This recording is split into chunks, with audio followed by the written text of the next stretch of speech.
au cours de laquelle vous aurez le plaisir d'entendre le père Jean-Paul Régimbald continuer à nous exposer les résultats de ses recherches en rapport avec la conjoncture actuelle. Et il me fait aussi plaisir de vous dire immédiatement que le père Jean-Paul n'a pas que de mauvaises trouvailles à nous donner. Il s'est aussi donné le trouble de nous apporter des remèdes possibles à ce que nous vivons présentement et nous avons le plaisir de le laisser vous en exposer quelques-uns. Alors, bonne soirée. Chers téléspectateurs, c'est un plaisir de reprendre contact avec vous.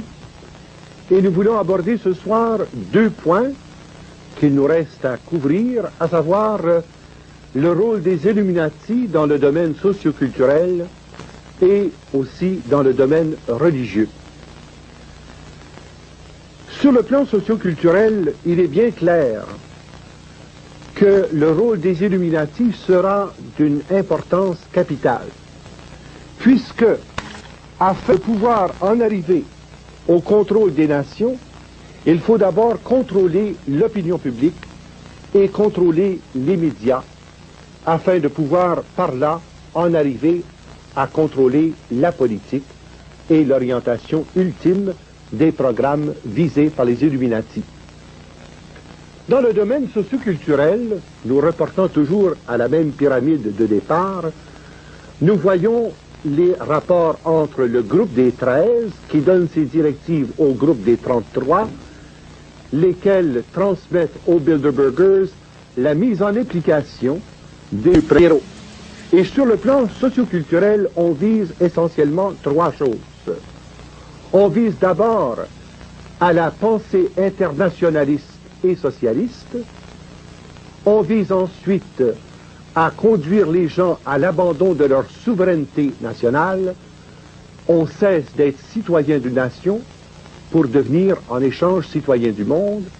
Et troisièmement, on donne aussi par voie de communication la philosophie de base et la pensée directrice de la société que l'on veut mettre en place.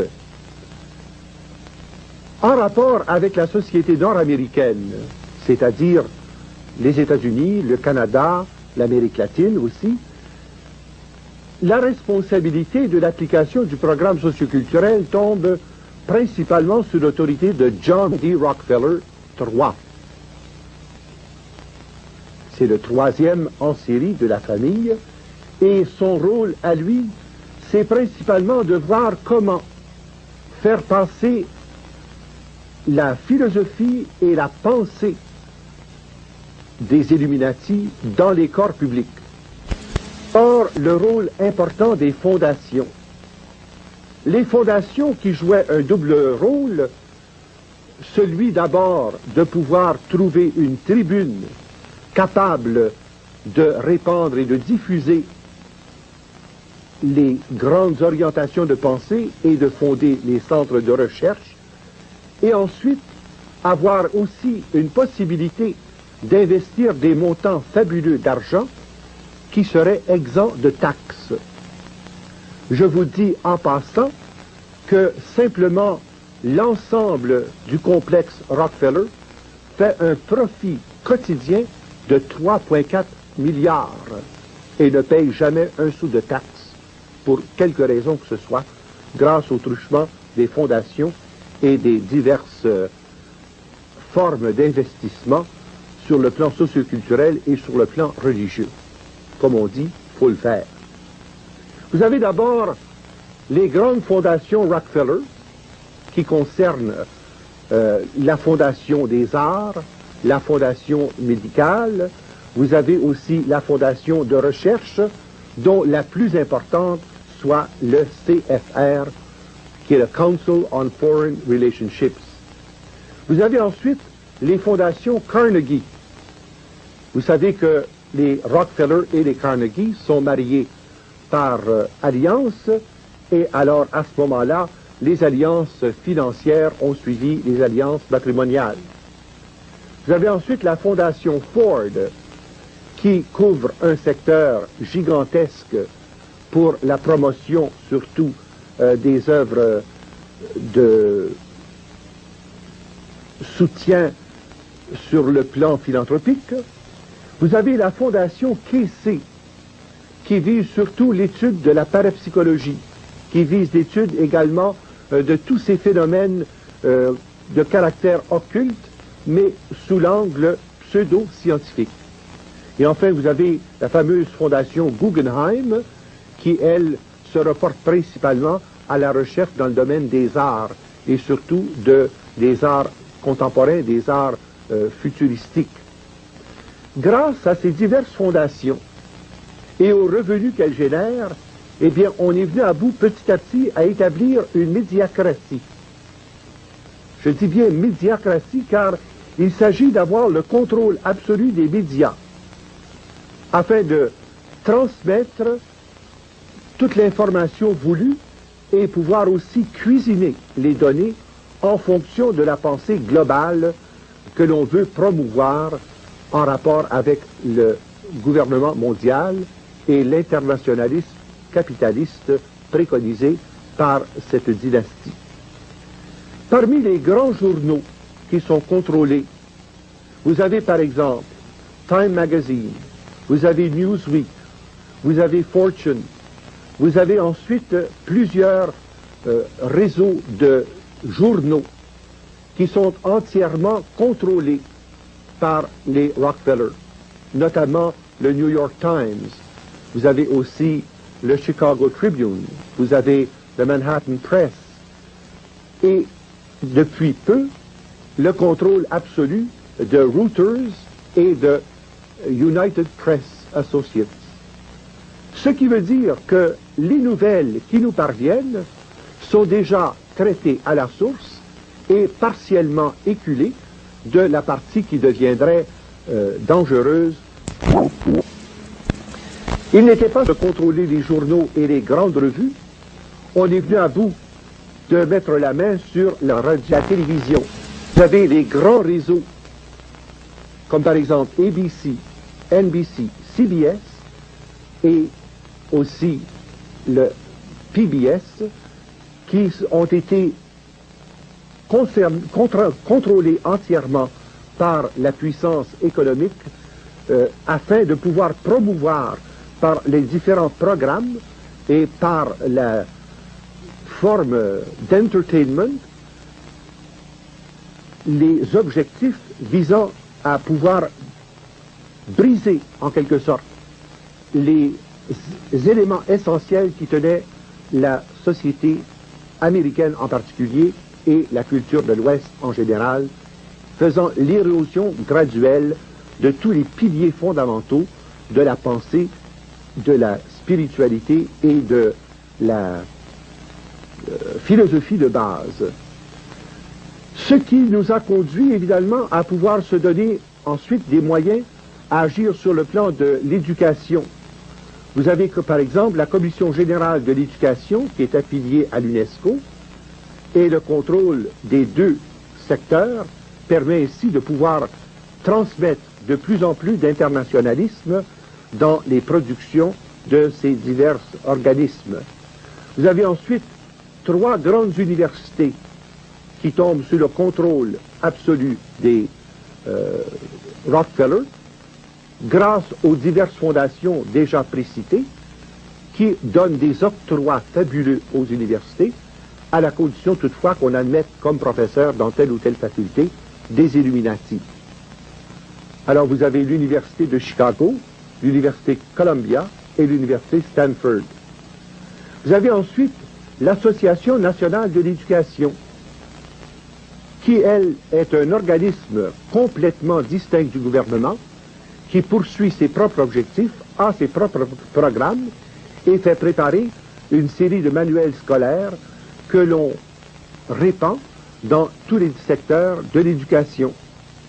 Et dans le domaine des manuels scolaires, eh bien, il y a surtout l'éditeur McGraw-Hill qui contrôle la planification, la promotion et le financement de tout ce qui s'appelle instruments d'études et de recherche en ce domaine. De plus, après avoir contrôlé le socio-culturel, on finit par contrôler le religieux. On veut donner, et je donnerai un mot là-dessus dans un moment, je veux donner tout simplement un aperçu comment, par le contrôle des fondations, on parvient à donner des octrois si considérables que l'on peut orienter et, je dirais, désamorcer le caractère spécifiquement évangélique et chrétien de certains organismes. Sur le plan religieux, nous pourrons peut-être regarder à trois grands aspects qui vont nous concerner de très près. Il y a d'abord l'aspect des religions proprement sataniques qui sont fondées, soutenues et appuyées par les ressources des diverses fondations socioculturelles que nous avons mentionnées il y a un instant. Je pense notamment à l'agence et à la religion Wicca, qui est le Witches International Crafts and Conjuration Arts. Vous avez the Satanic Brotherhood of America, qui est une église formellement satanique. Vous avez de plus de cela l'organisme qui diffuse principalement la religion pseudo-scientifique qu'on appelle la scientologie, et ensuite la religion universelle de l'unification. Alors ce sont des moyens par lesquels on veut influencer la pensée chrétienne pour donner des orientations définitives sur le plan de la pensée internationaliste et capitaliste dans son ensemble. Car on veut aboutir à une seule religion mondiale où le Dieu d'Abraham, d'Isaac et Jacob est présenté comme le Dieu des malheurs et le Dieu des défaites, et finalement Lucifer comme le Dieu qui rend l'homme heureux et qui lui donne les moyens de fortune pour atteindre sa finalité propre. Grâce à une grande université qui a été fondée à New York même, on est parvenu à pénétrer le christianisme des grands principes du relativisme, du matérialisme et du grand principe de l'hédonisme, donnant ainsi bonne conscience à l'ensemble des chrétiens qui disent « faut pas s'en faire, tout le monde le fait, fais-le donc ». Petit à petit, la résistance de conscience et la fibre morale de la nation est atteinte, et c'est peu à peu la démission des puissances religieuses pour ouvrir à Satan toutes les portes. Là où notre foi nous soutient, là où notre foi nous inspire, c'est de savoir la promesse de Jésus. Pierre, tu es pierre, et sur cette pierre je bâtirai mon église, et les portes de l'enfer ne prévaudront pas contre elle. Telle est notre foi, telle est notre assurance, telle est notre conviction.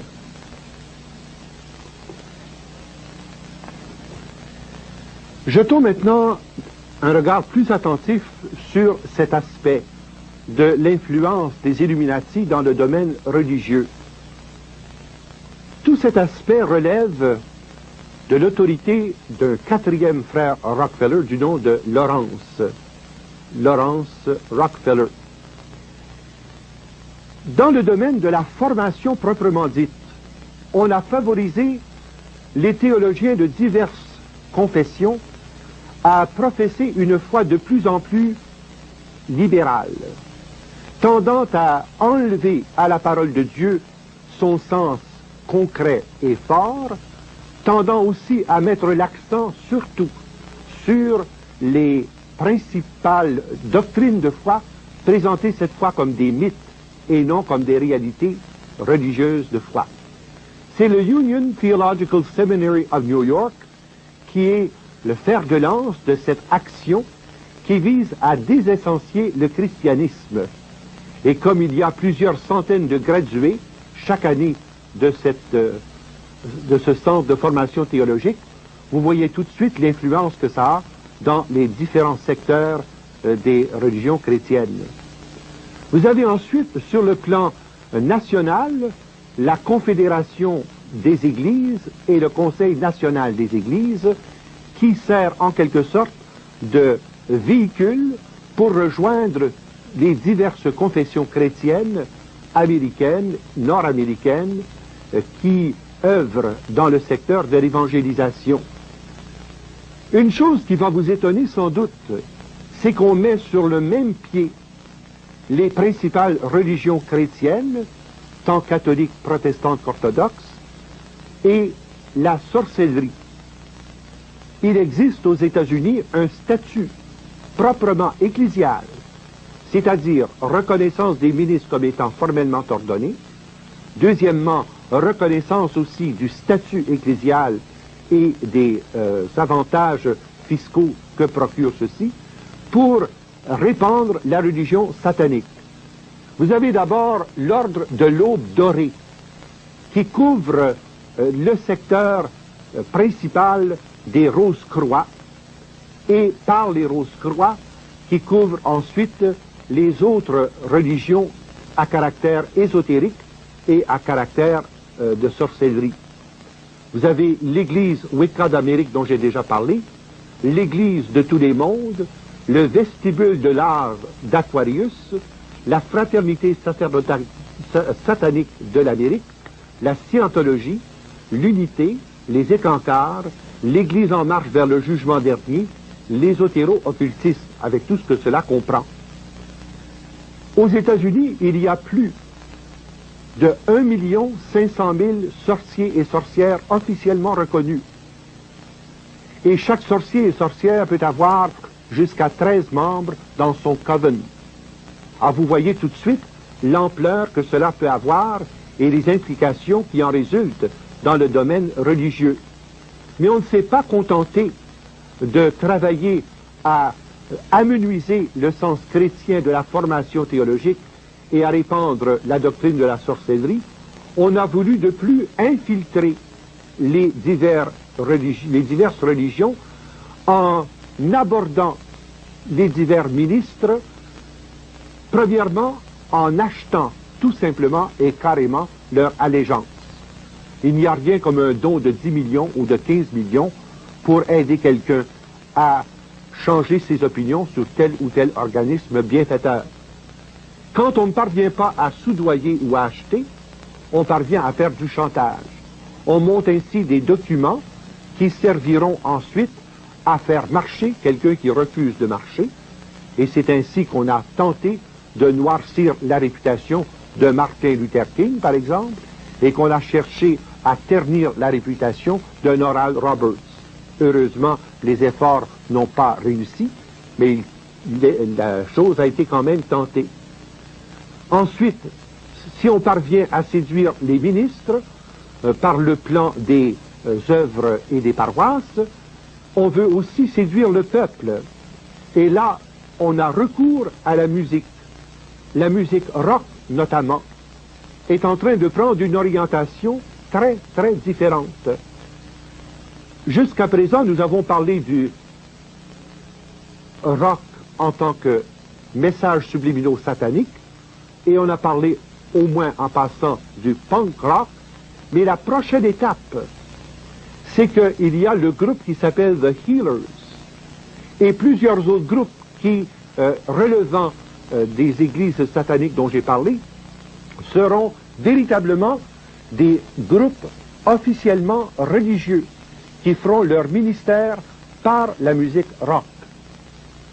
Le groupe qui commence à poindre s'appelle The Healers, mais vous avez aussi d'autres groupes dont fait partie KISS en particulier, Kings in Satan's Service, prêtres ministres au service de Satan, mais vous avez ensuite d'autres formes d'infiltration où on veut amener les gens vers la consécration à Satan par la voie de la révolte, de la violence, de la perversion, et finalement aboutir aux messes noires qui se répandent de plus en plus et à la construction de temples sataniques un peu à travers le monde. D'ailleurs, au Canada, nous en avons déjà notre portion, hélas, trop vaste par rapport aux besoins de la nation. D'autre part, pour pouvoir agir de façon légale et d'être complètement couvert, voici quelques organismes qui ont été mis sur pied pour pouvoir désamorcer des gens qui essaient d'attaquer de plein front ces organismes de caractère religieux. Vous avez l'Union américaine des libertés civiles.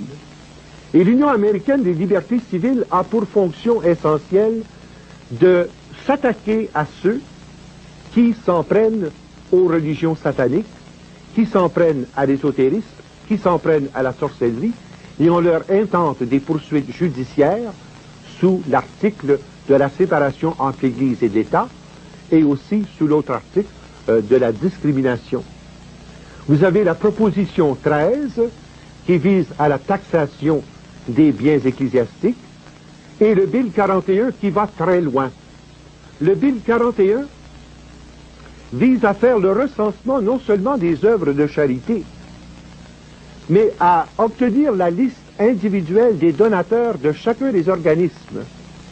Et grâce à une mémoire électronique, on parviendra en temps opportun à pouvoir s'en prendre graduellement à ceux qui soutiennent les actions évangéliques trop fortes et qui empêchent les organismes des Illuminati d'atteindre leur finalité. Enfin, vous avez la Ligue antidifamatoire qui emploie chaque année des ressources légales considérables, prétendant défendre la réputation et l'intégrité des personnes en cause, mais en réalité obtenant de ceux qui dénoncent les agissements des Illuminati des poursuites de l'ordre de 1 million, 5 millions, 10 millions. Parlons un mot maintenant des groupes chrétiens infiltrés. Et c'est très triste de constater que des endroits qui ont été vraiment des lieux d'évangélisation de qualité sont maintenant sous la coupe des Illuminati. Je pense notamment à Melodyland, qui avait été fondé, comme on le sait, par le frère de David Wilkerson. Eh bien, Ralph Wilkerson, après avoir reçu un premier don de 10 millions et un autre de 7 millions, a commencé à enlever de l'aspect de son évangélisation toute forme d'action qui porterait atteinte aux Illuminati. Et finalement, les compagnies de disques qui relevaient de Melodyland ont été achetées par les Illuminatis et on offre même dans les disques chrétiens certains messages subliminaux qui sont aux antipodes du contenu audible de ces disques-là. Je pense notamment au groupe qui s'appelle The Lamb, aux maisons d'édition de disques Dove et Birdwing. Je pense aussi à Unity Village, qui était une expérience œcuménique de très grande envergure, qui a fait un bien considérable en Amérique du Nord et qui finalement a été soudoyé et acheté par les Illuminatistes au point que maintenant Unity Village est entièrement au service de l'idéal internationaliste et socialiste de la pensée illuminatiste. Et ensuite vous avez leur revue absolument dérogatoire qui s'appelle The Voice of Healing. The Voice of Healing qui a été pendant de longues années le principal organe de diffusion de personnes telles que Oral Roberts, Catherine Kuhlman, et qui maintenant est rendu entièrement au service des illuminatistes dans le sens de la scientologie. Il faut aussi la promotion du contrôle de l'inconscient. Et nous en avons de grands exemples ici en Amérique du Nord, au Canada notamment, et au Québec, ce qu'on appelle le mind control. Comment parvenir à obtenir le contrôle de l'inconscient profond. Vous connaissez pour la plupart les œuvres des grands maîtres, vous connaissez aussi les œuvres du Dr Murphy, les œuvres de Edgar Cayce, les œuvres de Da Silva. Eh bien, la promotion est faite par les Illuminati pour parvenir à inviter l'homme à mettre sa foi en lui-même. Le principe est très simple. Vous n'avez développé que 5% ou 10% de vos aptitudes. Développez 100% de toutes vos aptitudes et vous serez comme des dieux. C'est exactement le même langage que tenait le serpent au jardin de l'Éden lorsqu'il dit à Adam et Ève, vous serez comme des dieux si vous mangez de ce fruit. Or, ce fruit est servi en abondance par les illuminatistes, mettant l'accent sur le narcissisme et sur l'égoïsme d'un moi hypertrophié, et qui ouvre les voies techniques pour contrôler même l'inconscient profond grâce au yoga, grâce au zen, grâce aux diverses techniques développées par Da Silva et aussi grâce au pouvoir ésotérique du docteur Casey et du docteur Murphy. Vous voyez donc, en jetant notre regard sur ce tableau d'ensemble, ils ont couvert pas mal tous les secteurs. Mais ce qui a été, je dirais, la cerise sur le sundae, c'est l'article qui est apparu à un moment donné dans plusieurs journaux du monde entier. Croyez-le ou non, le Messie est sur le point d'arriver. Croyez-le ou non, on nous a fait croire que le Messie allait parler sur les ondes de toutes les télévisions du monde. Et alors on a mis devant les yeux l'espérance de l'apparition d'un tel sauveur, et finalement c'est Lord Cream qui annonçait dans tous les journaux du monde, grâce à l'agence Tara, l'avènement de ce fameux Messie auquel tout le monde devait se soumettre. Le Maitreya, qui était à la fois plus grand que Jésus-Christ, plus grand que Bouddha, plus grand que Mahomet, plus grand que tous les grands chefs religieux du monde, il était vraiment celui qui doit venir, celui que toutes les religions attendent. Le Christ est maintenant parmi nous. Vous voyez tout de suite la supercherie odieuse de cette présentation qui a été faite dans tous les grands pays du monde et dans toutes les langues. Ceci était une ruse des illuminatistes pour préparer l'avènement d'une seule religion mondiale où le suppôt de Satan, l'homme d'iniquité, prendrait le contrôle de l'Église après que la puissance économico-politique ait pris le contrôle du seul et unique gouvernement mondial.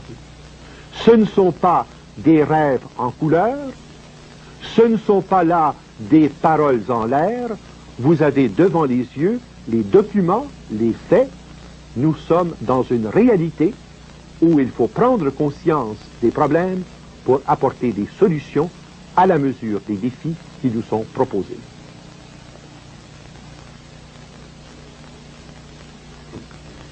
Une des plus grandes supercheries que les illuminatistes aient réussi sur le plan religieux, c'est cette annonce pleine page qui paraissait il y a 1 an exactement, au mois d'avril 82.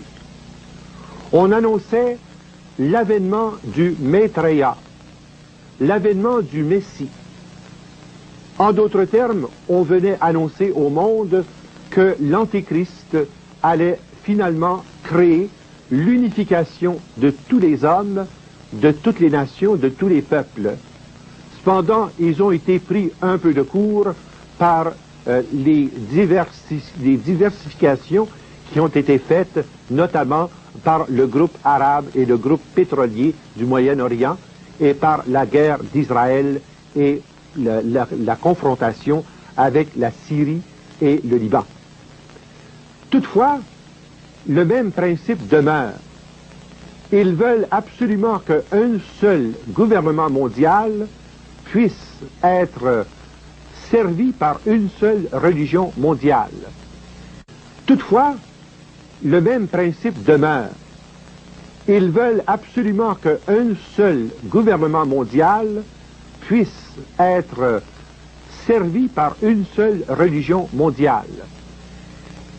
Et le but est très simple, c'est de parvenir véritablement à créer un État totalitaire où vous serez surveillé dans tous les aspects possibles et dans les aspects les plus privés de votre vie. Si vous avez remarqué l'œil sur le dollar américain, je vous le disais au début de toutes les émissions, que cet œil considérait, c'était l'œil de Satan d'une part, mais d'autre part, c'était l'œil ogpou de la surveillance généralisée. Le mode utilisé pour cette surveillance sera la carte électronique. Cette carte électronique qui parviendra à transmettre toutes les informations nécessaires pour vous donner, pour leur donner, je devrais dire, toutes les informations dont ils ont besoin sur vous. Cette carte électronique remplacera la MasterCharge, la Visa, l'American Express, qui a servi de base expérimentale à sa conception. On appelle ça the World International Identification and Transaction Card. Grâce à cette carte, vous pourrez acheter et vendre sans argent. Tout sera complètement électronique. Mais il y a une barre noire ici, la même que vous retrouvez sur votre carte Visa et sur toutes vos cartes de crédit, que ce soit les cartes de crédit automobile, que ce soit les cartes de crédit d'essence, c'est le même principe. On enregistre sur cette ligne l'information détenue par 40 000 chips informatiques. Ainsi, on pourra savoir en tout temps où vous allez, à quelle heure vous êtes allé, qui vous avez vu, ce que vous avez entendu, ce que vous avez acheté, le genre de livre que vous lisez à la bibliothèque, votre dossier médical, votre dossier politique, votre dossier économique. C'est exactement ce que George Orwell avait écrit dans son fameux roman 1984. Et George Orwell était bien placé pour savoir ce dont il parlait, car il était lui-même un illuminatiste qui s'est dégagé de leur emprise. Et lorsqu'il a écrit son roman, qui paraissait un roman de science-fiction, eh bien, il savait très bien les échéanciers des illuminatistes, puisque c'était le docteur Carroll Quigley qui lui avait donné les informations nécessaires à cette fin. Cette carte, vous serez forcé de la prendre. En soi, il n'y a peut-être pas de problème majeur, mais la difficulté viendra où on voudra corroborer la carte par l'insertion d'un chiffre sous-cutané qui correspondra à votre chiffre unique, le chiffre de votre carte d'identité. On l'insérera sous la peau de votre main et on l'insérera sous la peau de votre front. Je ne devrais même pas dire au futur on l'insérera, puisque dans l'armée américaine, tous les membres de l'armée américaine et tous les enfants nés dans le cadre de l'armée américaine portent déjà ces deux marques. Ils sont déjà programmés et planifiés en vue du système monétaire mondial. Mais ensuite, on ira dans le domaine des prisons. Et on a déjà commencé, si vous avez lu une affiche il n'y a pas très longtemps, où on a inventé les handcuffs électroniques, c'est-à-dire les menottes électroniques qui contrôlent vos allées et venues dès lors que vous êtes passé en cours mais que vous ne servez pas de temps en prison. Cette annonce apparue il y a environ 15 jours et c'est un juge américain qui l'a mise au point afin de pouvoir contrôler si quelqu'un obéit exactement aux règlements prévus par leur forme de sentence, sans passer par la prison. Ceci vous montre donc que ce qui paraissait de la science-fiction il y a 20 ans, il y a 10 ans, est devenu une réalité concrète. Mais cela ne devrait pas nous effrayer. Cela devrait plutôt nous stimuler à voir et à croire que la parole de Dieu porte en elle les éléments de vérité nécessaires à nous prémunir contre de telles formes de puissance de ténèbres. Nous sommes les enfants de Dieu. Nous sommes les enfants de lumière. Nous appartenons à la Trinité et nous n'appartenons pas à Satan. Nous avons renoncé à Satan, à ses ruses et à ses œuvres lors de notre baptême. Il est important maintenant d'en assumer la responsabilité adulte et d'en assumer aussi les conséquences pratiques. Ainsi, par exemple, bien sûr, les gens sont en mesure de savoir qu'ils ne peuvent pas acheter ou vendre sans avoir ces fameux codes qui signifient actuellement tout simplement le numéro de leur inventaire, le code de leur région, le code du magasin qui a vendu tel produit et le prix de revient de chaque article. Mais ce code est prévu à être amplifié de 12 chiffres, dont la clé d'interprétation sera le fameux 666 dont nous parle l'Apocalypse. Le premier 6 est inséré au début et à la fin comme colonne d'encadrement, et le troisième 6 est inséré en plein milieu pour diviser les deux séries de chiffres qui paraissent. Ainsi, par exemple, prenez n'importe quel article de cuisine, prenez n'importe quel article que vous avez acheté, et vous verrez qu'il y a des chiffres qui paraissent, et ceux-là ne sont pas dangereux. Mais vous remarquez qu'il manque des chiffres précisément vis-à-vis des colonnes 6, 6, 6. Pourquoi? Parce que c'est la colonne qui permet de nourrir cette information à l'informatique universelle de Bruxelles. Et c'est pourquoi la Bible nous parle de ce fameux chiffre 666 comme étant le numéro de la bête sans lequel nous ne pourrons ni acheter ni vendre. Est-ce que ça veut dire à ce moment-là que nous sommes cuits? Est-ce à dire à ce moment-là qu'il n'y a plus rien à faire? Bien au contraire. Cela veut dire que nous pouvons parvenir à agir par mode concerté sur le plan des communautés chrétiennes qui deviendront de plus en plus autosuffisantes. Je vous donne un exemple qui a été tenté dans 2 États américains où on fait l'échange des services.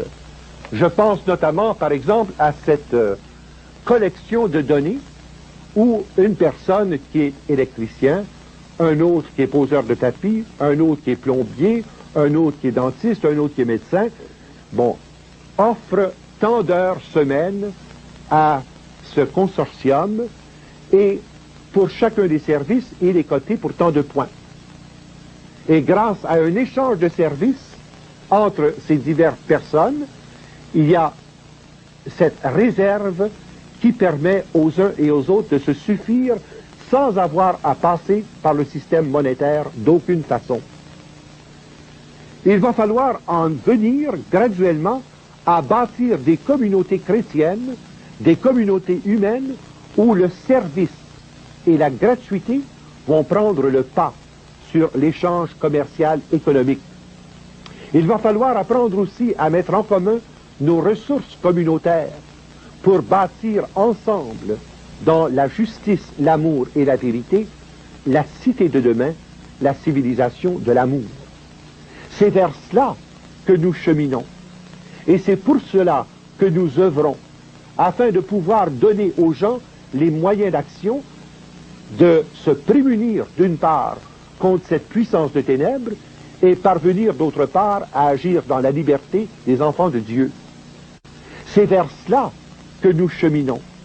Et c'est pour cela que nous œuvrons, afin de pouvoir donner aux gens les moyens d'action, de se prémunir d'une part contre cette puissance de ténèbres et parvenir d'autre part à agir dans la liberté des enfants de Dieu.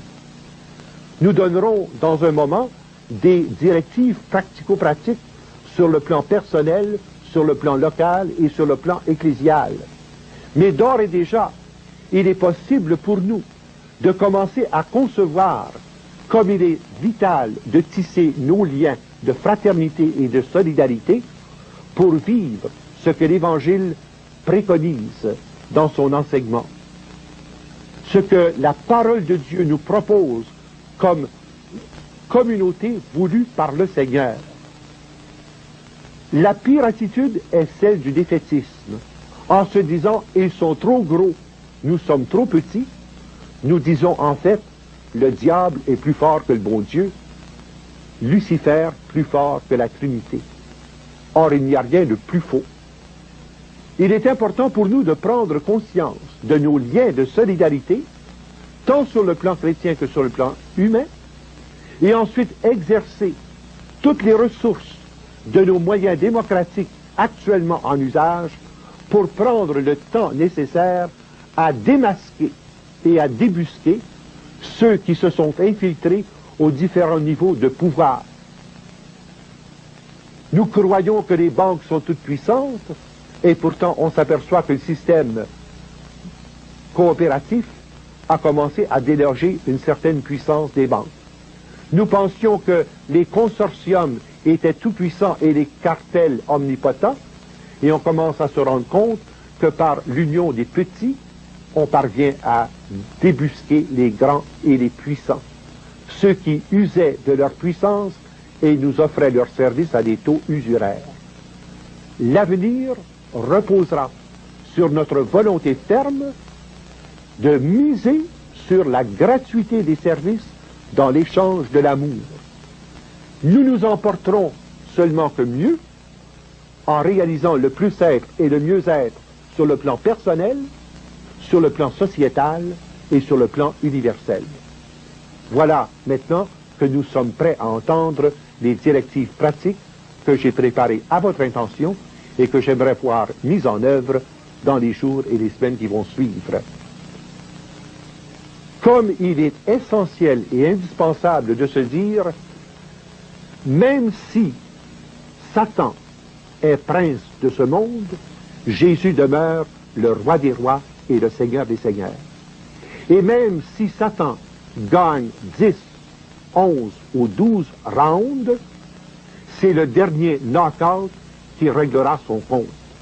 Nous savons que Jésus est vainqueur et que la puissance des ténèbres sera vaincue par l'agneau immolé, ce Jésus rédempteur qui est venu apporter aux hommes son royaume de vie et de vérité, son royaume de grâce et de sainteté, son royaume de justice, d'amour et de paix. Voilà ce vers quoi nous voulons tendre, voilà ce dont nous voulons parler davantage sur le plan des conseils pratiques dans les minutes qui nous restent, et nous pourrons traiter ensuite, dans un autre exposé, des perspectives merveilleuses qui s'offrent à nous dans le cadre de la civilisation de l'amour. Dieu. La civilisation de l'amour, voilà la clé de voûte qui va nous permettre de résoudre l'ensemble des problèmes que nous avons examinés. Jean-Paul II disait au Katholikentag d'Allemagne, la civilisation de l'amour, cela signifie en tout premier lieu l'engagement de toutes les forces du cœur et de la raison pour la construction d'un monde unifié dans la justice et la paix.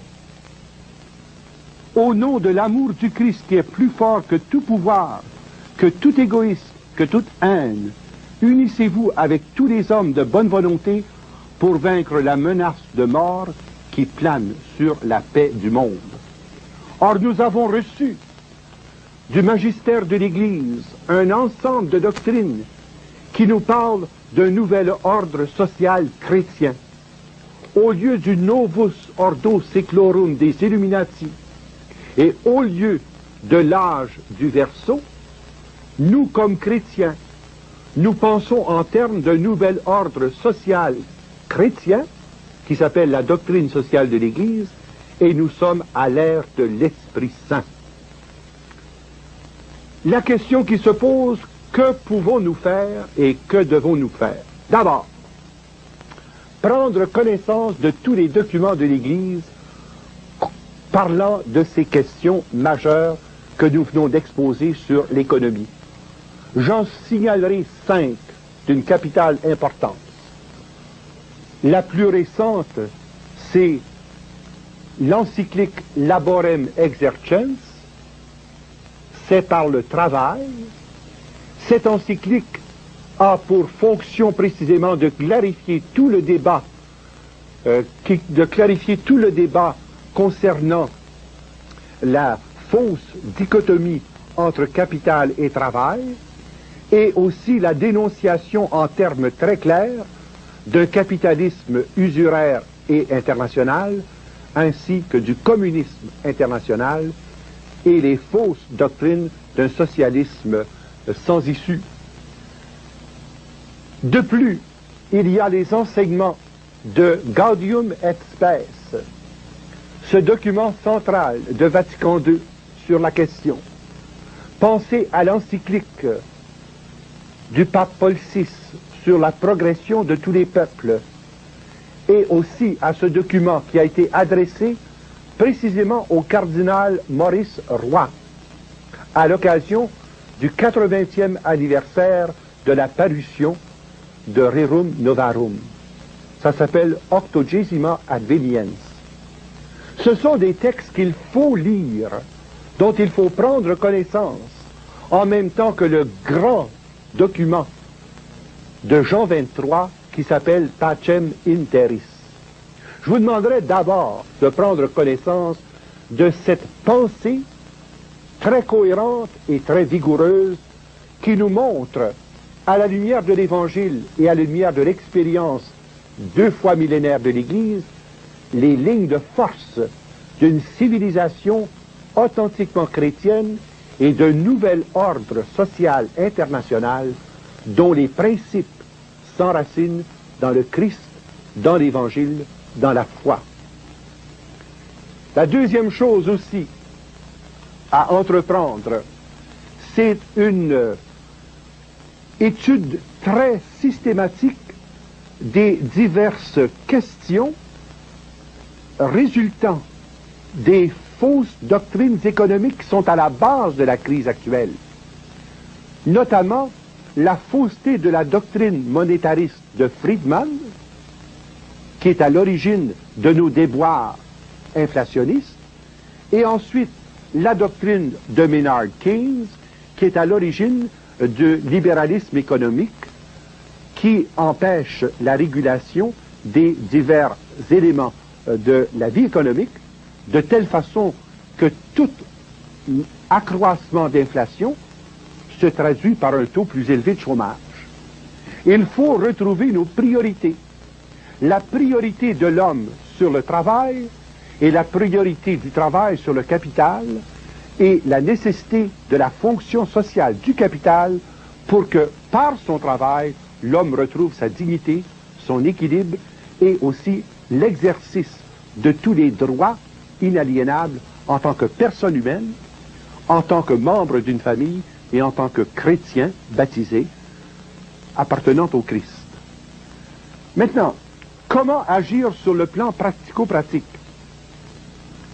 J'aimerais d'abord qu'on se rappelle qu'il faut agir dans la vérité et la charité.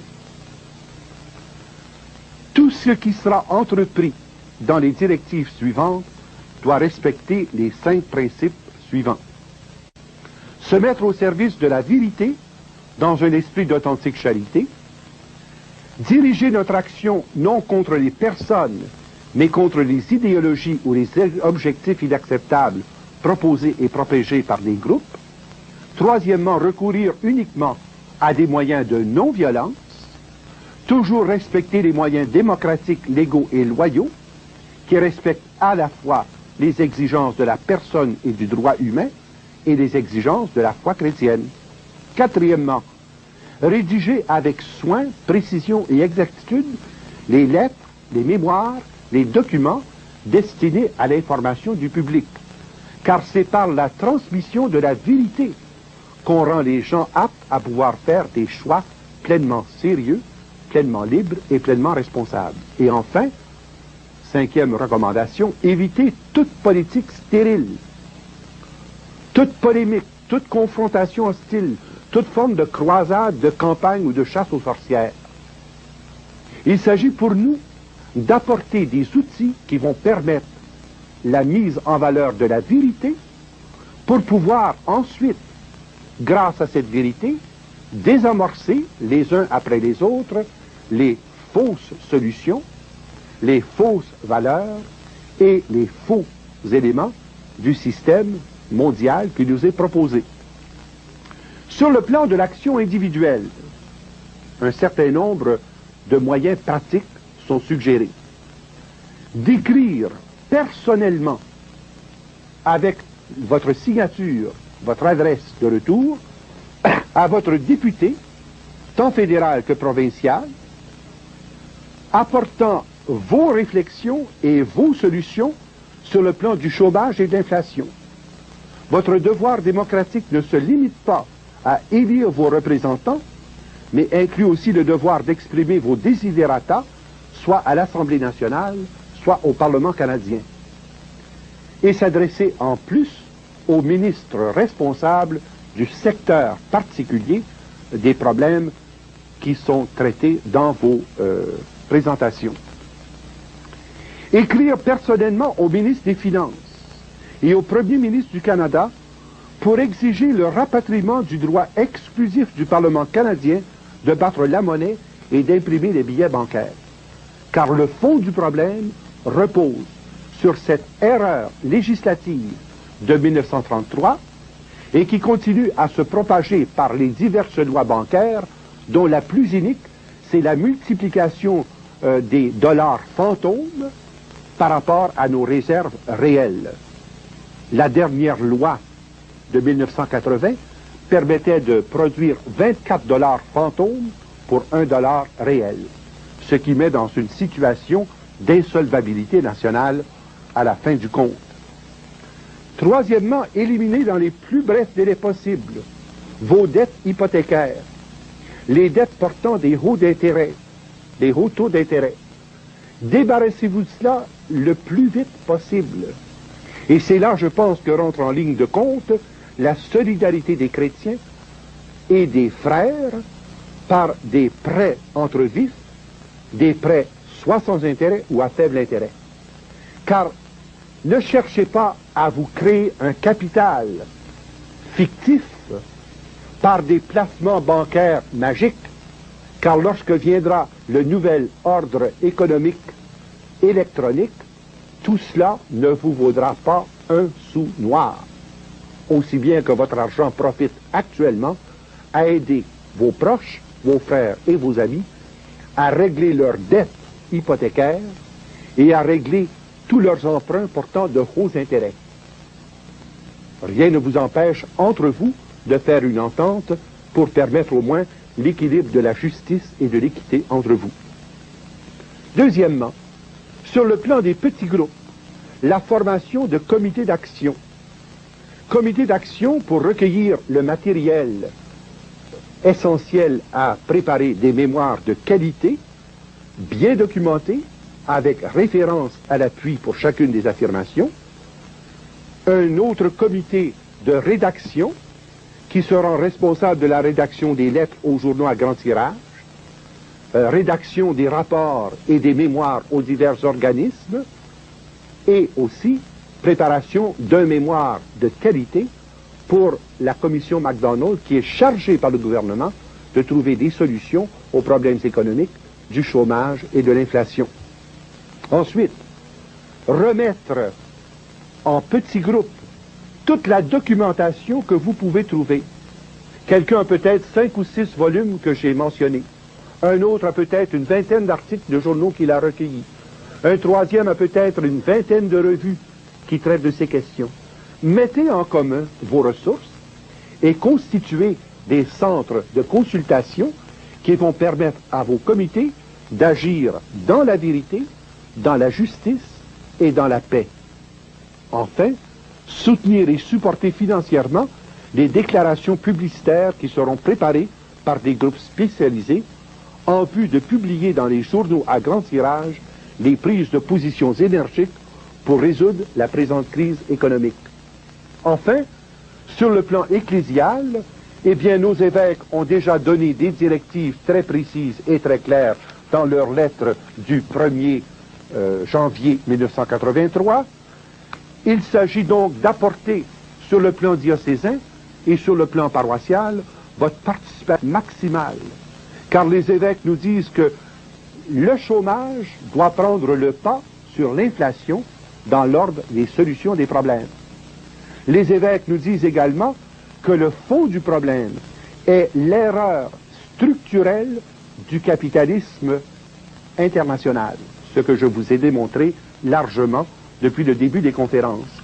Ensuite, les évêques établissent dans chaque diocèse des comités d'action qui vont permettre finalement à tout le monde de pouvoir choisir les voies communautaires qui garantiront l'avenir économique, l'avenir spirituel et l'avenir culturel de la nation et du peuple. Ainsi, on donnera le signe d'une société libre, responsable et démocratique qui sait agir par son action communautaire sur le leadership spirituel des évêques. Par ailleurs, et je termine là-dessus, comme le problème est d'une ampleur telle que l'empire des ténèbres a pris le pas sur les fils de lumière, il faut avoir recours aux moyens spirituels suivants. Et je termine là-dessus. La prière personnelle, familiale et communautaire, le jeûne, autant que possible une fois par semaine, des journées de réflexion ou de récollection qui porteront sur la vérité dans la justice et dans la charité, et finalement, des souhaits d'adoration, la miséricorde de Dieu. Si mon peuple, sur qui est invoqué mon nom, s'humilie, prie, recherche ma présence, et se repent de sa mauvaise conduite, moi du ciel, j'écouterai, je pardonnerai ses péchés, je guérirai son pays, je restaurerai sa nation. Désormais, mes yeux sont ouverts et mes oreilles attentives à la prière faite en ce lieu. Voilà les moyens concrets d'action qui vont nous permettre de déraciner le mal à sa source et engager la voie